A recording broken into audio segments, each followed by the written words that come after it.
Morning, rookie. Don't worry, you're safe. You're just in a dinghy. I moved you out of your room so we can find another monster girl.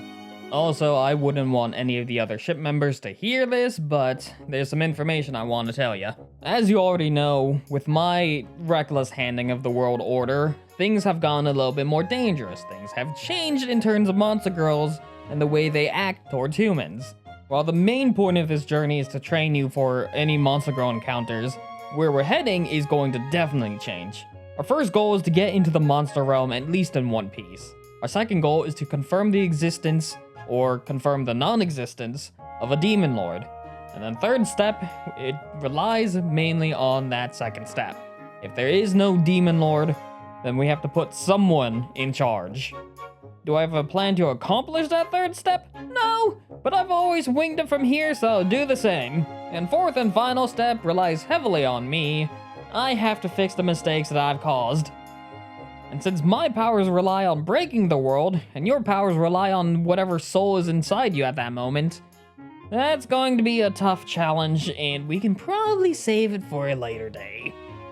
If that is too complicated for you, the easiest way to explain it is, we are not the protagonists, we are side characters. I don't even think we're side characters, we're the janitors at best. And our first step is to take these oars and start paddling in circles. This isn't for the gold, this is just to attract the sea slime. They really love the smell of sweat, so it's easier to attract one when you have some.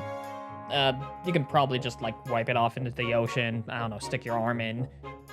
They don't really say how you're supposed to use the sweat, just that they love it. The sea slime is a semi-solid life form type monster girl, and they belong to the family of slimes. The habitats are the ocean, their natures are simple and honest, and their diets are human fluids. The sea slime is a variant of the slime that has adapted to live in the ocean. Like the slime, it is categorized as a semi-solid life form. However, the sea slime is more fixed in shape to prevent its body from drifting apart. Thus, it cannot deform at will in the manner of the slime. Sea slimes can use their skirt-like bells to swim, but in most cases they simply drift wherever the sea currents may take them. On rare occasions, they wash up on shore, or frequently, they rise in the nets of fishermen. If they get caught in these nets, they open their bells and legs wide to solicit sexual intercourse. Though this is not normally sufficient seduction to cause a man to pounce, it seems that some fishermen are unable to resist, so starved are they for women after living so long at sea. Sea slimes are swayed heavily by the joys of intercourse, just as they are by the ocean's currents. As the man violates and pleases the sea slime, she drinks up his every touch and echoes it back with the undulation of her body and the oscillation of her hips. She appears typically submissive during intercourse, but if the man attempts to cut it short after falling to her temptation, tentacles will unravel from her bell and inject him with paralyzing venom. She then rocks her hips even harder against his frozen body, and is unlikely to release him until she is either satisfied or the man faints from exhaustion. Like the slime, the sea slime feeds principally on the essence of human men. Surplus nutrients are stored in her bell. When her bell grows to a certain size, it divides to produce a sister sea slime. These clones are undernourished and have not yet grown a bell, which leaves their lower bodies fully exposed. These slimes seek a mate as soon as they can, longing for the slide of a man's penis moving within her so that she can apply her raw, untamed touch to extract his seed. With this information, the sea slime's threat level is mild. They pose little to no threat to a hunter. However, you should still take precautions because they are still a threat. Due to them being slimes in the ocean, they can actually be easily shaken off. However, since they do have paralysis venom, you may want some precautionary anti-paralysis magic or medicine should you be in a known area of sea slimes.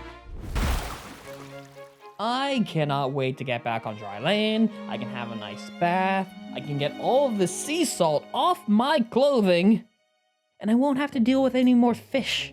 Seriously, do you know how hard it is for a hunter to fight something that can either fly or swim? It's like we are at a disadvantage anytime we are not on the ground. Anyway, hand me your oar, rookie. You've been through a lot. You are allowed to rest. I'm gonna get us back to dock. Thank you for joining me for today's hunt. If you enjoyed the video, please remember to like, comment, and subscribe. It greatly helps out the channel. But if you want to see more of my content, you can check out all my socials in the description below. You can see me live on Twitch, or you can check out my gameplay channel. I hope to see you all soon, and remember, stay safe, and good hunting, everyone.